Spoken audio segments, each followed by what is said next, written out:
자, 우리 시조 보충학습 하겠습니다. 자, 프린트 1페이지를 펴면 돼요. 선생님이 나눠줬던 시조 보충학습 때 필요한 프린트 1쪽. 조선시대 사대부라고 하는 사람들은 이제 말 그대로 사의 삶과 대부의 삶, 이 두 가지 삶을 추구하고 목표로 삼았던 사람들이야. 그럼 사대부다라고 할 때 사의 삶은 어떤 삶이냐? 선비로서의 삶, 학문과 인격을 수양하는 삶을 목표로 삼았던 사람들. 그러니까 선비들은 국이나 공명은 추구하지 않아. 그러므로 이 선비들은 그냥 자연 속에서 처하면서 살았던 거예요. 그럼 자연이라고 하는 건 그냥 시냇물이 흐르고 나무가 있고 꽃이 피고 하는 공간이란 뜻이 아니라 벼슬하지 않는 곳을 뜻한다고 했지? 그래서 선비들은 인격과 학문을 수양하면서 그냥 자연에서 처하는 삶을 살았다.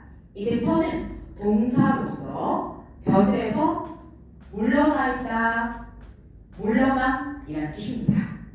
그래서 이렇게 자연에서 벼슬하지 않고 지내는 사람들을 선비라고도 했지만 처사라고도 했습니다. 사대부 중에 선비들의 삶은 이렇게 자연에서 학문과 인격을 담는 삶을 살았던 사람들. 그 다음에 사대부에서 대부들은 어떤 삶을 추구했냐면 위정자의 삶을 추구하는 거야. 위정자, 하다 위자, 정치정자, 사람자자. 위정자, 정치하는 사람, 즉 정치인을 뜻하는 거지. 그럼 정치라는 건 자신의 능력을 드러내고 세상을 지배, 다스리는 것, 즉 경영하는 삶이다. 그러려면 뭐가 필요해? 관직에 올라서 임금과 국가에 충성하는 삶, 이런 삶을 지향할 수밖에 없겠지? 그리고 대부들은 이렇게 임금과 국가에 충성하는 것을 자신의 책임감, 좀 어려운 말로 소명의식을 가지고 있었던 거야. 내가 나라와 임금께 충성을 다하는 게 나의 책임감이다, 나의 소명이다, 소명의식을 가진 사람들이야. 여기 소명이라는 단어는 부를 소자, 명령할 명자에서 나온 말인데, 하느님이 또는 신이 나를 불러서 넌 이렇게 살아라 라고 명령했다 라고 인식할 만큼 꼭 해야 하는 일이라는 생각을 소명의식이라고 해요. 그렇기 때문에 이런 삶을 살려면 어디로 나아가야 돼? 속세, 현실로 나아갈 수가 없겠죠? 그래서 이런 대부의 삶은 속세로 나아가라 해서 출세, 나아갈 출, 속세세, 출세를 지향하는 삶이라고 합니다. 그래서 이 출자는 동사로서 벼슬길로 나아감이라는 뜻이에요. 자, 정리해볼게. 이걸 왜 우리가 미리 알아둬야 되냐면 우리가 앞으로 배울 내신뿐만 아니라 수능 모의고사 작품 또는 우리가 진짜 봐야 하는 3학년 수능 작품에 양반 사대부들이 지은 수필이나 고전 시조가 나올 거야. 근데 우리가 지금 배우고 있는 이 작품보다는 오히려 한 번도 보지 못한 낯선 작품이 나올 확률이 더 높아요. 그렇게 낯선 작품, 한 번도 배우지 않은 작품이 나올 때 비록 배우지 않은 작품이지만 이런 사대부들의 일반적인 인식을 알고 있으면 낯선 작품도 익숙하게 읽고 문제를 풀 수 있기 때문에 알아둬야 돼.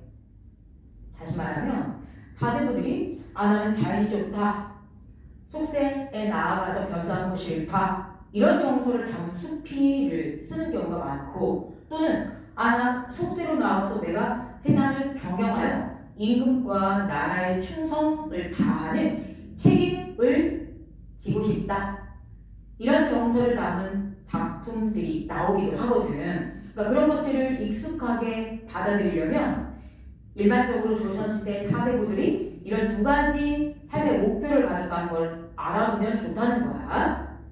정리할게. 사로서의 삶은 자연에서 학문과 인격을 수양하는 삶. 그 다음 대부로서의 삶은 속세에 나가서 세상을 경영하고 나라와 임금께 충성을 다하는 삶을 뜻한다. 이 둘 중에 어떤 삶, 둘 중에 하나 어떤 삶을 택할지 선택하거나 아니면 먼저는 이 삶을 살다가 나중에는 나이가 들어서 이 삶을 사는 것으로 방향을 바꿀 수도 있겠지, 그지? 그러니까 둘 중에 어느 하나를 선택하는 사람도 있겠지만 이 둘 다 시기별로 나누어서 먼저 사로서의 삶, 나중에 대부로서의 삶 또는 나중에 대부로서의 삶을 살다가 다시 사로서의 삶을 돌아오는 그런 사람들도 있겠구나라고 이해하면 돼요. 자, 그러면 이렇게 사로서의 삶을 사는 사람들이 지향하는 공간이 바로 자연이었고 대부로서의 삶을 사는 사람들이 지향하는 공간이 속세였다. 그럼 자연과 속세는 어떤 특징이 있는지 정리해 보겠습니다. 자, 우선 조금 아까 얘기했던 것처럼 이 자연과 속세라는 공간은 성격이 다르긴 해. 그래서 일반적으로 사대부들은 이 자연과 속세를 구별, 대립, 하여 인식하는 경우가 일반적이었어. 구별, 대립된 공간으로 인식했다는 거지. 이걸 좀 폼나는 말로 이분법적 인식이라고 해.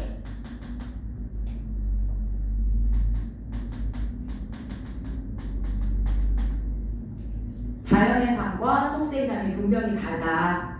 두 가지로 구분이 된다. 그래서 이 두 개의 공간을 다르다, 대립된다 라고 인식하는 삶, 이분법적 인식이라고 합니다. 자, 그런데 아주 드물게 이 두 개가 별개가 아니라 그냥 결국은 하나의 동질적인 공간인데 삶의 방식만 살짝 다를 뿐이다 해서 이거를 하나의 원칙이 적용되는 이론론적 공간으로 인식하는 사람도 있었어요. 그런데 이렇게 인식하는 건 매우 드문 경우이고 일반적으로는 두 공간을 다르다라고 인식하는 이분법적 인식이 대부분입니다. 자, 그래서 우리 1페이지를 보면 사대부가 자연을 바라보는 대로 즉 자연을 속세와 완벽히 다르다, 대립된다, 구별된다라고 인식하는 양답 1번 자연과 속세를 구분하여 두 가지로 구분된 이분법적으로 인식하는 태도, 이게 일반적 인식이야. 그래서 자연과 속세를 어떻게 인식한다? 자연은 자유로운 공간, 여기는 고통, 괴로움이 없고 흥겨움, 즐거움, 만족감을 느끼는 공간. 그럼 자연은 이렇게 즐거운 공간이라고 인식하게 된 것은 이게 도교의 영향이 커요. 그래서 도교의 영향을 받은 인식이야. 그러니까 도교라고 하는 사상은 유교에 반발하여 나온 사상인데 어떤 계급이나 신분 같은 거 다 없애고 아무것도 없는 원래 저절로 만들어진 자연 상태를 추구하는 사상이었거든. 그래서 이런 벼슬길에서의 관직이나 지위 이런 것들을 다 부정적으로 봤어요.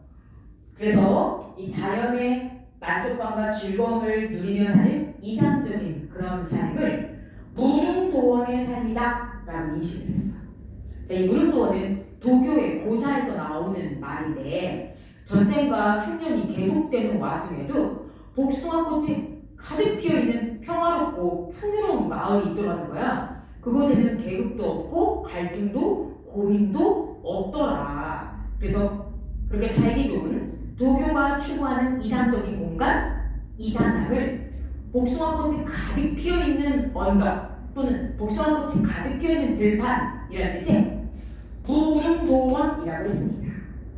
도교에서 이렇게 괴로움과 고통이 없는 자유롭고 흥겹고 만족스러운 공간은 이상적인 무릉도원이라고 표현을 했어요.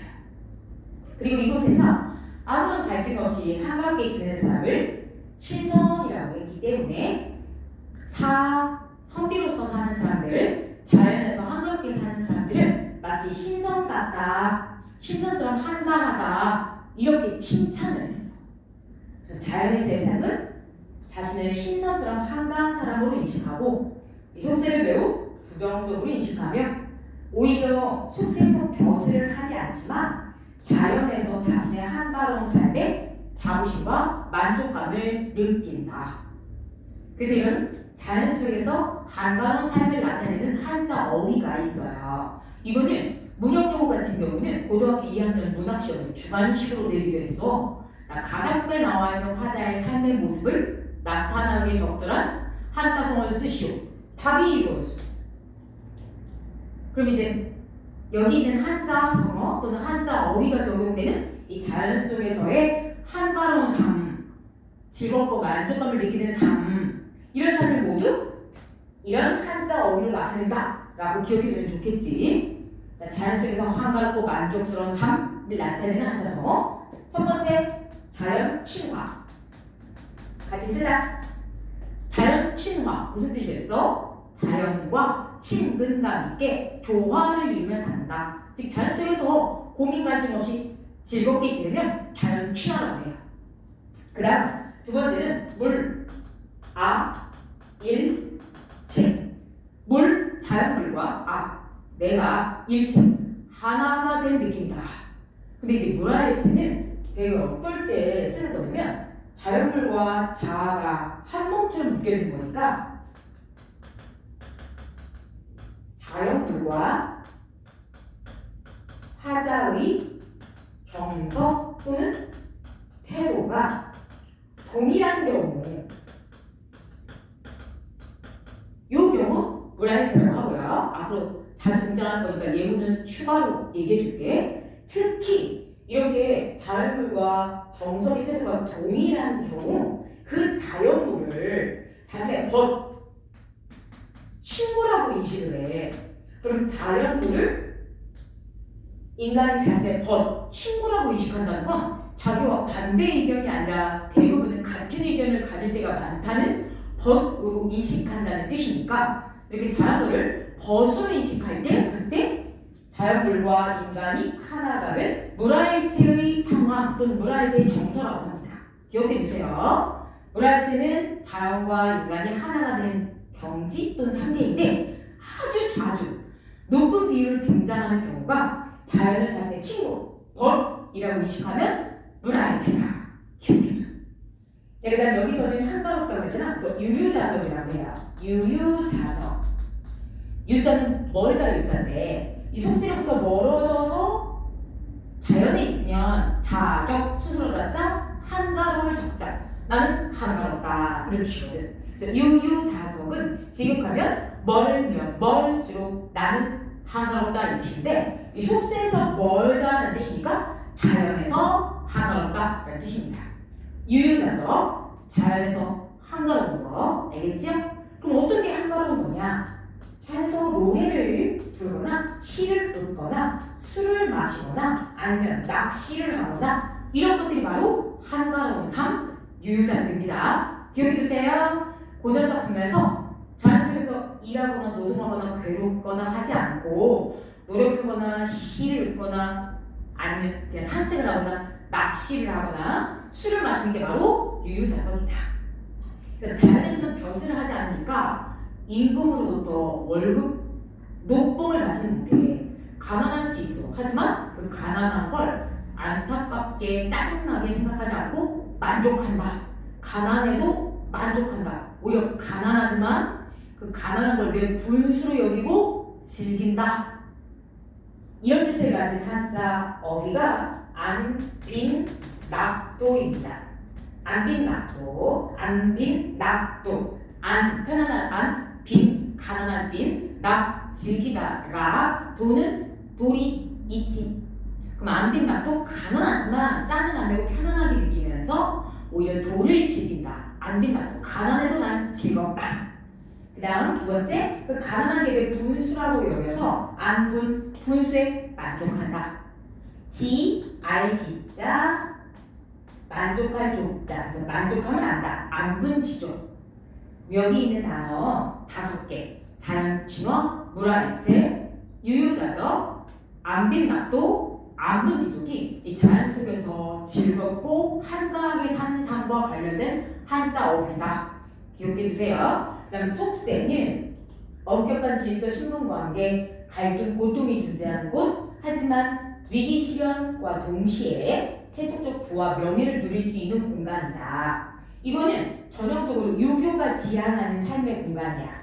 유교는 엄격한 계급과 신분을 기준으로 높은 관직에 오르면서 부귀와 명예를 얻는 걸 지향하는 삶을 추구하는 공간이거든. 그래서 유교적 삶의 공간이다. 그래서 자연은 도교, 속세 현실은 유교. 그래서 임금과 국가를 위해 충성을 다한다.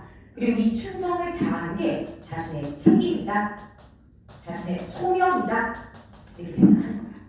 이 소명은 부를 소자 명령할 명자인데 신께서 나를 불러서 너는 이렇게 해라 라고 명령을 했다 라고 생각할 만큼 꼭 해야 한다는 강한 책임의식을 소명의식이라고 합니다. 그러니까 책임감, 소명의식, 동의어나. 자, 그리고 여기 속세를 지배하는 유교의 가치관이 바로 삼강과 오륜이죠. 이 삼강 오륜은 우리 수업 시간에 했으니까 스피드하게 한번 쓰고 넘어가겠습니다.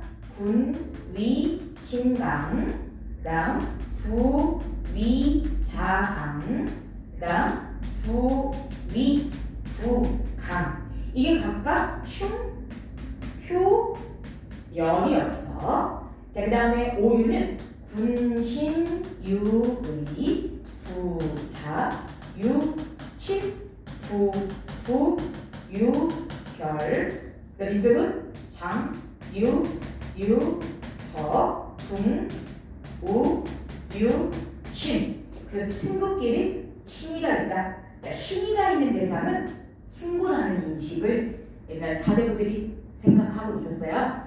신이가 있는 대상, 친구 또는 친구 간에는 신이가 있어야 된다. 부무유신. 여기까지 이렇게 자연과 속세가 다른 성격을 가진 공간이 맞아. 그래서 일반적으로 사대부들은 이렇게 자연과 속세를 구별되는 공간, 이분법적으로 인식을 했다. 그래서 자신이 삶을 살 때 셋 중에 하나야. 자, 밑에 써있죠? 동그라미 1, 2, 3번. 일단 어디에 있다가? 자연에 있다.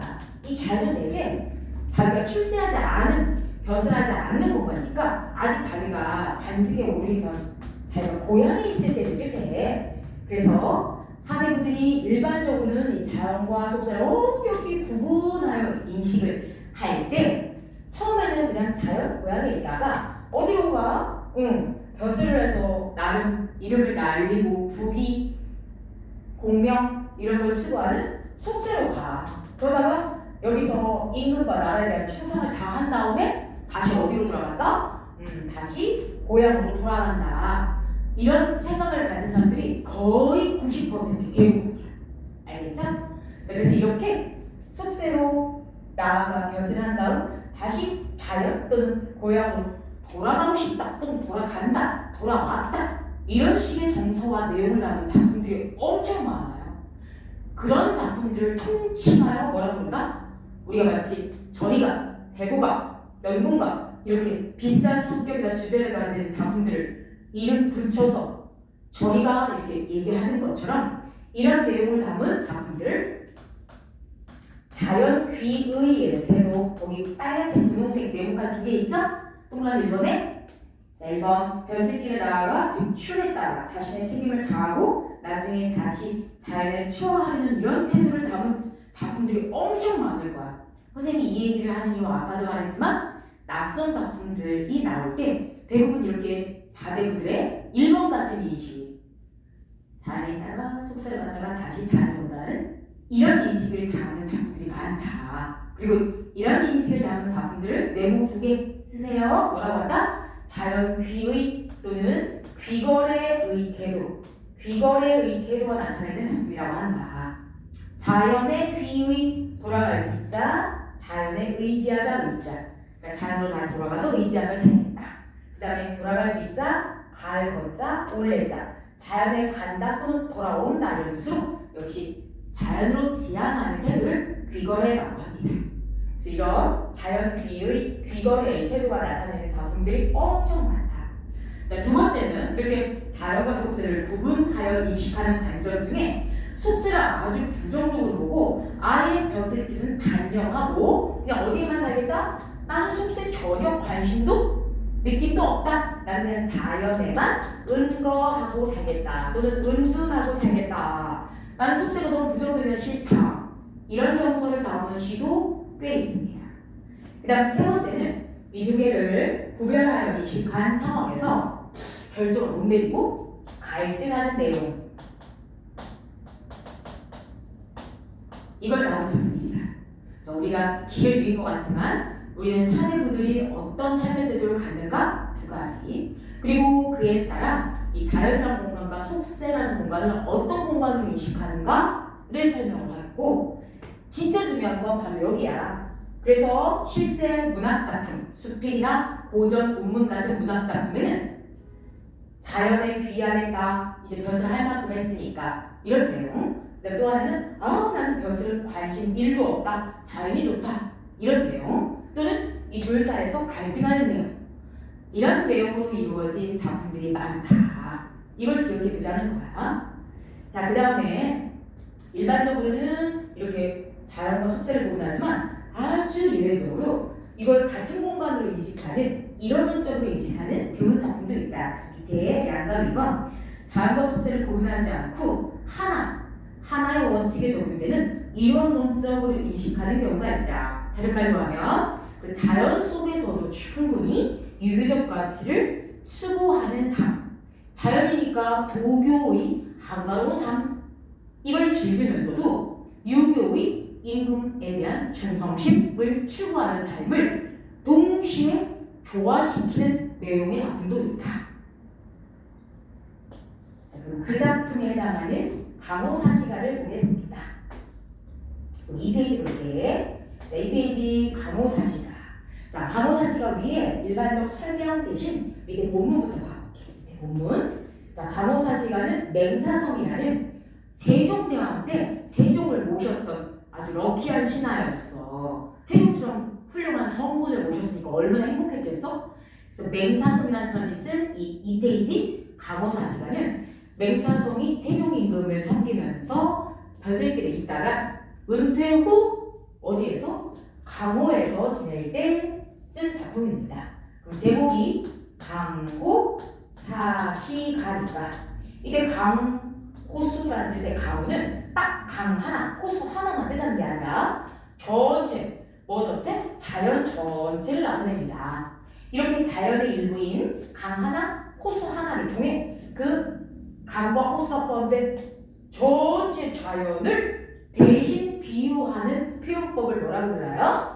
그렇지. 대신할 대자, 비유할 유자, 배유법이라고 해요. 다시 강박자, 호수자. 강과 호수는 자연의 일부인데 그 일부인 강, 호수로 전체 자연을 대신 나타내고 있다. 그래서 강호라고 하고 이거 단순히 강과 호수만 의미하는 게 아니라 자연 전체를 비유한 표현이다. 배유법이다. 이렇게 알면 돼요. 제목 강호니까 자연에서 살 때. 당연히 맹사성이 성군이 세종을 섬기다가 벼슬길에서 돌아와 자연귀 귀거래해서 자연에 살 때. 사시는 사계절을 지내면서 한가롭게 놀면서 부른 노래라는 뜻입니다. 맹사성의 강호사시가 사계절을 기준으로 봄, 여름, 가을, 겨울 총 4수 또는 4연으로 되어 있는 연시조예요. 자, 그럼 보겠습니다. 자, 그러면 이제 첫 번째 일수하고 이수. 일수를 봄, 춘사, 이수를 여름, 하사라고 해요. 그러면 일수, 이수를 보니까 초장, 강호의 봄이 되니, 그 다음에 여기 하사는 강호의 여름이 되니 이렇게 되는데, 그럼 뒤에 3, 4수도 눈을 살짝 보면 가을이 되니, 겨울이 되니 라고 나와 있죠? 그래서 맹사성의 강호사시사의 초장은, 첫 줄 초장은 강호의 삐리리가 되니 이렇게 시작하는 동일한 문장으로 이루어져 있습니다. 그 다음 마지막 종장을 보면, 종장에서는 초장과 중장이 나타나 있는 화자의 삶의 모습을 압축해서 이놈이 이렇게 자연 속에서 한가한 것도 이렇게 자신의 삶을 압축하여 한가하다라고 제시해요. 그래서 종장에서는 초중장의 화자의 삶의 모습 또는 시적 상황을 이렇게 한가하다라고 압축하여 제시하고 있다. 강호사시의 특징, 초장은 강호의 삐리리가 되니 로 시작하고, 종장은 이 몸이 삐리리함도로 시작합니다.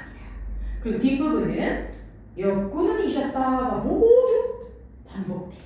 그래서 종장에 즉 가수 세 번째 줄에 옆근이셨다가 똑같이 되풀이 되지. 그래서 이렇게 특정 위치에 한 번 아니면 두 번 이상 반복되는 구절이 있어요. 이런 걸 우리 뭐라고 합니까? 후렴구라고 합니다. 후렴구. 그러면 특정 위치에 반복되는 구절, 후렴구가 발달된 작품이에요. 자, 여기는 어디에? 종장 이 뒷부분에 옆구는이셨다. 옆구는이셨다가 반복되니까 옆구는이셨다. 이 부분이 후렴구다. 자, 그럼 형식적으로 볼 때 가호의 봄이드니 미친이 절름한다. 탕요 개변에 금리너가 안주로다. 탕요 개변에 금리너가 안주로다. 사음부의 시조인데 초장은 이렇게, 그다음 종장은 이렇게 유사한 구조가 반복되고 있다. 특히 종장에서 옆군이셨다가 후렴구로 반복되고 있는 형식적 특징이 있다. 이렇게 알면 됩니다. 내용 봐보자. 내용. 자, 가호의 봄이드니 이거 가호 자연을 뜻하는 무슨 법? 대유법. 일부러 전체를 대신 비유한다 해서 대신할 때자 비유의 유 대유법. 일부를 가지고 전체를 대신 나타낸다. 그래서 강과 산, 강산도 자연을 나타내는 대유법. 강호도 자연을 나타내는 대유법. 풍월할 때 바람풍, 달월, 풍월도 자연을 나타내는 대유법입니다. 그럼 강호의 봄이 되니, 즉 강호 자연의 봄이 되니 미친 흥이 절망한다 할 때 흥, 시조가지 정서가 단적으로 드러났죠. 이렇게 자연 속에서는 고통, 괴로움 없이 흥, 즐거움과 만족감을 느낀다고 했지. 그 다음 둘째 줄 뭐해? 탕요 개변에, 탕요가 막걸리, 개변이 계곡가. 그럼 탕요 개변에는 좀 느려서 해석하면 막걸리를 마시며 노는 계곡가에 금리너는 쏘가리라고 구체적으로 어류를 콕 찍어서 말을 하기도 하고 그냥 싱싱한 물고기라고 해석하기도 합니다. 계곡가에서 막걸리를 마시며 노는데 금리너 쏘가리 매운탕이 안주다. 그럼 시조가 들어간 계곡에서 자기 안주거리 정도로 물고기를 잡아서 매운탕을 끓여 먹고 있는 거야. 이 사람은 물고기를 잡아서 생계 유지하고 힘든 노동을 하는 어부가 아니고 자연을 즐기는 어부, 그러니까 가짜 어부 가어입니다. 그러면 초중장에서 그냥 시조가는 한가롭게 낚시해서 술 마시고 놀고 있으니까 시조가자의 봄의 모습을 압축하여 제시한다는 한가해움이다. 그래서 여기는 이 한가해움이 화자의 모습, 삶의 모습 또는 일련의 시적 상황을 압축하여 제시했다라고 하여 시적 상황, 시상을 압축하여 제시한 구절이 바로 한가해움이다. 여기까지는 도교에서의 자연 속 한가로운 삶이 나타나 있어. 근데 이 도교에서 즉 자연 속 한가로운 삶과 여기 역군이셨다. 내가 이렇게 한가롭게 살 수 있는 게 역 또한 역자, 임금문자, 은혜문자, 또한 임금의 은혜다라고 임금 은혜에 감사하는 속세의 유교적같이 구체적으로 충신의 군신유의 이런 가치관을 교화시키고 있어요. 원래는 자연의 한가로움은 도교적 가치고 속세의 유교적 춤은 유교적 가치인데 여기는 자신이 이렇게 한가롭게 살면서도 또한 임금 은혜에 감사한다라고 하여 자연과 속세의 삶을 조화시키고 있다. 그래서 이것은 자연과 속세를 이분법적으로 보는 일반적인 인식과 달리 자연과 속세를 하나의 원칙, 하나의 원리로 지배되는 이론론적 인식이 나타나 있는 아주 독특한 작품이다. 정리합니다. 봄에서 시조과자는 초장, 중장, 유유자적하면서 낚시하면서 어부로 살고 있다. 그래서 화자 자신 스스로 한가하다라고 만족, 즐거움을 느끼고 살고 있다. 그러면서도 동시에 이 모든 게 다 임금의 은혜다라고 감사하는 유교적 충사상도 함께 나타나 있다. 이렇게 알면 됩니다. 자, 그 다음 하사. 강호의 여름이 되니 초당은 초가집, 일이 없다, 한가하다라는 뜻입니다. 이렇게 자연 속에서 한가한 걸 뭐라고 해요? 그렇지,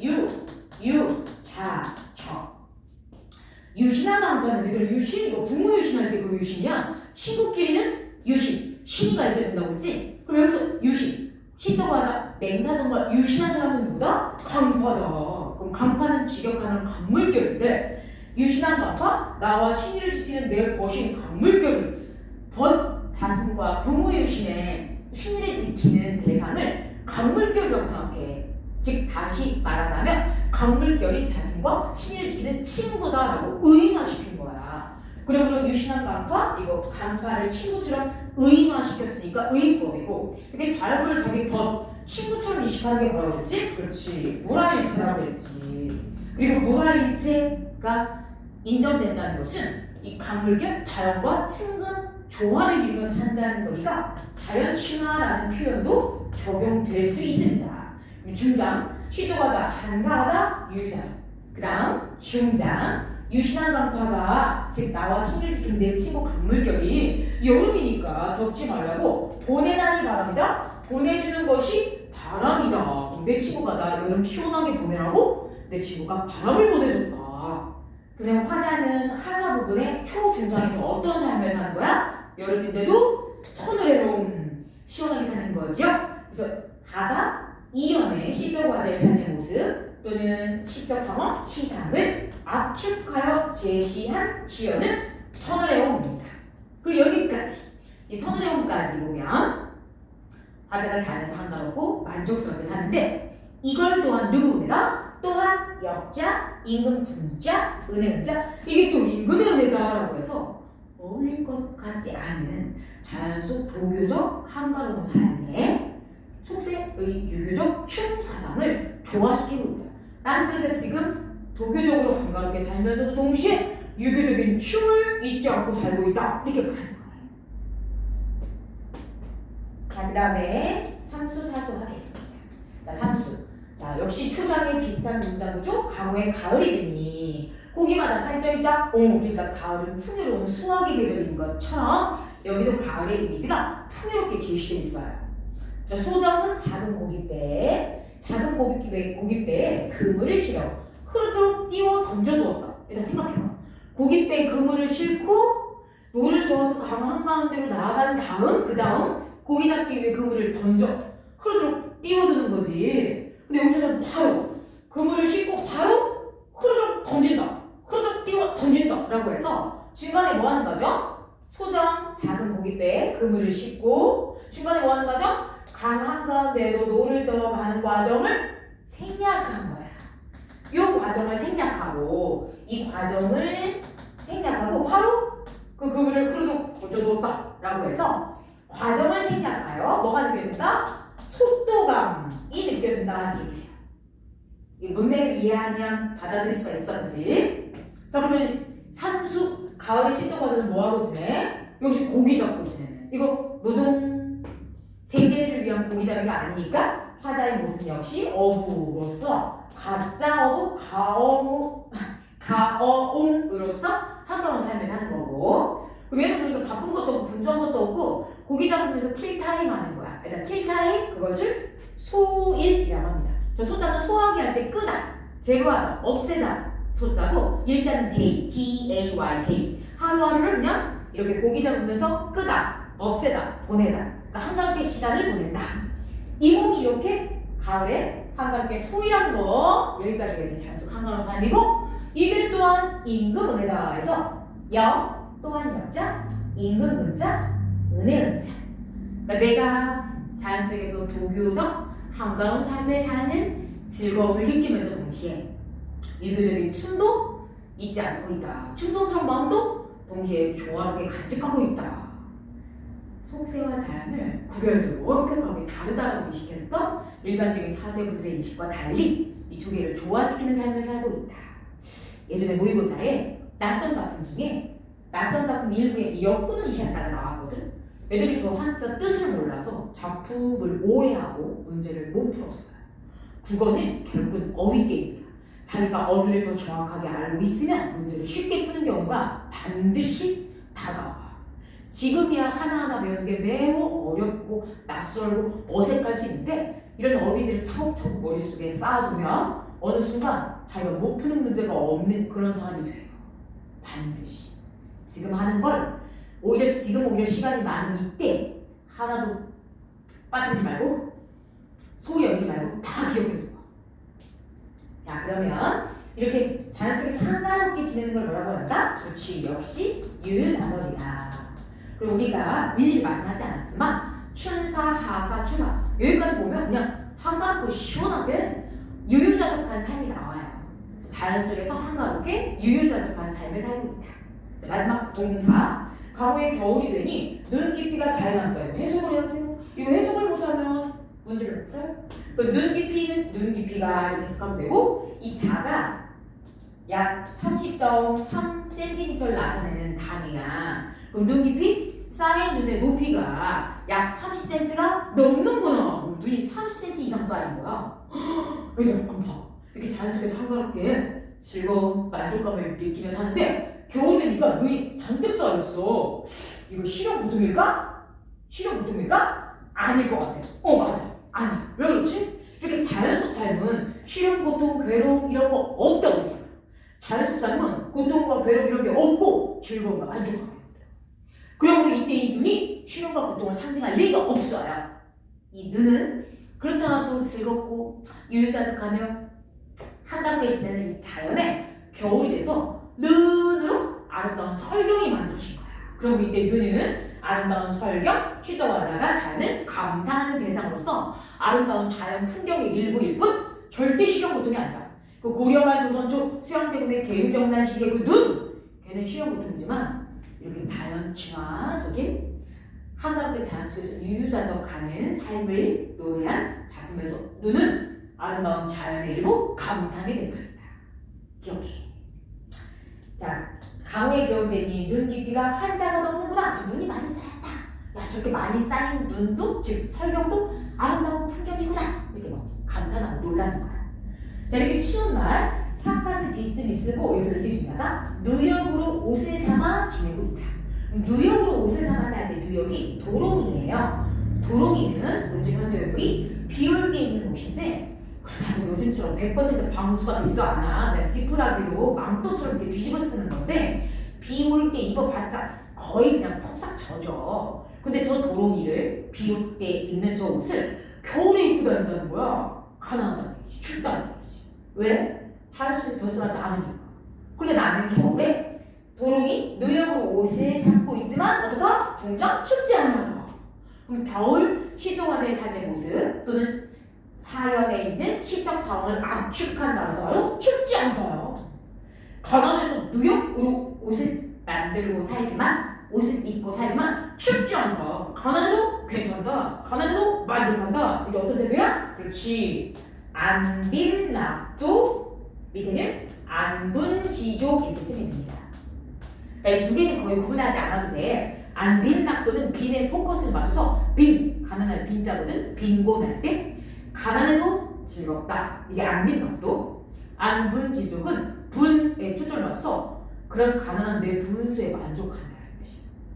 그러면 겨울에 도롱이 누역으로 옷을 삼고 살지만 나는 괜찮다. 안분지족, 안빈낙도의 삶의 태도가 나타나 있습니다. 알겠죠? 자, 그러면 우리 이 강호사시사 전체 4연 중에서 이 마지막에는 겨울만 안빈낙도의 태도가 나타나 있는 거고 앞에 있는 봄, 여름, 가을에는 안빈낙도는 없어요. 봄, 여름, 가을까지는 오히려 유유자적, 자연친화, 물화일체고 겨울이 안빈낙도다. 이런 내용이었습니다. 강호사시가 위에 정리해보자. 그러니까 이렇게 평시조, 사원보가 초장, 중장, 종장으로 이루어진 평시조가 하나가 있으면 그걸 단시조라고 하거든. 근데 그게 1수, 2수, 3수 또는 1연, 2연, 3연 이렇게 연속되어 있으면 그걸 연시조라고 해. 그래서 이혼보의 어부단가나 지금 배운 맹사성의 강호사시가 모두 평시조, 단시조가 연속되어 있는 연시조인데 이 작품 맹사성의 강호사시가가 바로 우리나라 최초의 연시조입니다.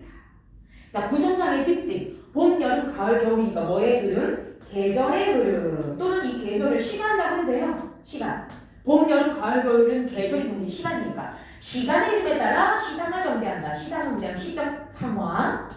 시적 상황을 봄, 여름, 가을, 겨울, 계절 또는 시간의 흐름에 따라 전개한다. 중심 내용, 주된 내용은 자연에서 유유자적하는 은사의 모습이다. 이 은사는 벼슬하지 않는 선비, 스물은자, 선비 사자, 사대부할 때 그 사. 벼슬하지 않고 자연에 숨어 지내는 섭이 은사의 모습이 나타나 있다. 그런데 이 은사의 모습만 나타나는 게 아니라 종작의 끝구절에는 열구는 쉬었다가 종작 끝구절 특정 위치에 반복하여 후렴구로 나타나는 거죠. 그래서 후렴구가 발달, 후렴구가 나타나 있다. 그러면 자연에서 유의자적하는 모습 이외에 역구는 쉬었다 하니까 유기적 충, 사상도 함께 나타나 있다. 후렴구고요. 후렴구는 특정 위치 종작 역구는 쉬었다라는 그 특정 위치 종작 뒷부분에 반복되니까 특정 위치에 반복되는 구절 후렴구 맞고, 이 후렴구는 어떤 역할을 하냐면 운율을 형성해. 어쨌든 반복되어 나타나니까 운율을 형성한다. 그리고 의미를 기준으로 중요성을 판단해 본다면 여기 일반적인 자연에서의 유의자적하는 은사의 모습 이외에 역구는 쉬었다라고 해요. 자신의 그 자연 속에서의 즐겁고 만족스러운 삶이 임금 은혜 때문이다라고 감사하는 임금을 향한 유학자의 충성심이 나타나 있다. 그래서 도교적인 자연에서의 유유자적과 유교적인 충성심 두 개를 모두 조화시키고 있는 모습이다. 조화시키고 있는 모습이냐, 둘 다 누리고 있는 모습이다. 이렇게 얘기하면 됩니다. 그리고 이 작품은 각 연이 동일한 방식으로 구성되어 있지. 일단 초장은 어떻게 시작됐어? 강우의 봄이더니 여름이더니 가을 겨울이더니 이렇게 시작됐지. 그리고 마지막 종장은 희상을 압축한 삘리암도라는 이 몸이 삘리암도로 희상을 압축하여 제시했고, 종장 뒷부분은 모두 동일하게 역구는 쉬었다라는 후렴구가 들어가 있었어. 자, 그러면 이제 초장과 종장이 이렇게 비슷한 구절이 반복되는 걸 자, 여기다 써볼까요? 유사한, 똑같진 않으니까 유사한 문장 구조, 좀 어려운 말로 통사 구조라고 해요.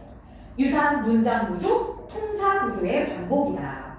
유사한 문장 구조 또는 통사 구조. 이 통사라는 말 두 마디가 나오는데 이 통자가 통틀다, 모두 모아놓다. 통자, 사전할 때 말 사자. 그럼 통사는 사전할 때 말 사자, 말을 다 모아놓은 거니까 문장이 맞추는 거야.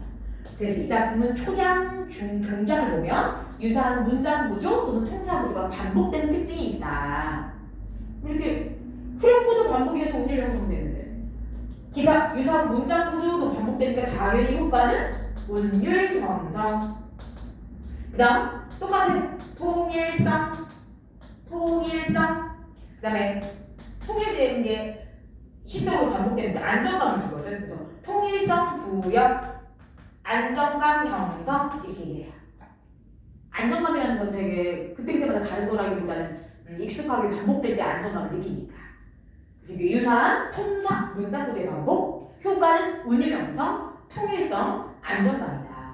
자, 그리고 마지막 종장의 삘리암 이 부분이 각연, 시적 과제가 봄부터 겨울까지 어떤 삶을 사는지 각연의 시적 상황, 시상을 압축, 단적으로 딱 한마디로 줄여서 제시하고 있는 단어다. 그래서 내가 소이람, 춥지 않냐, 서늘함, 한가함, 시적 과제의 삶을 압축하여 제시하는 부분이 삘리암 이 부분이다. 자, 그럼 얘들아, 이 작품은 자연 속에서 이렇게 한가롭게 노는 거지? 이렇게 자연 속에서 한가롭게 노는 걸 강호한정이라고 해요. 강호한정. 선생님이 예전에 수업할 때 어떤 오빠가 그랬어. 지금 한정이 뭐예요? 한정이 한정판 세일 이거 아니고 한가로운 한자, 정서정자. 당연히 강호는 강과 호수니까 대유법, 자연.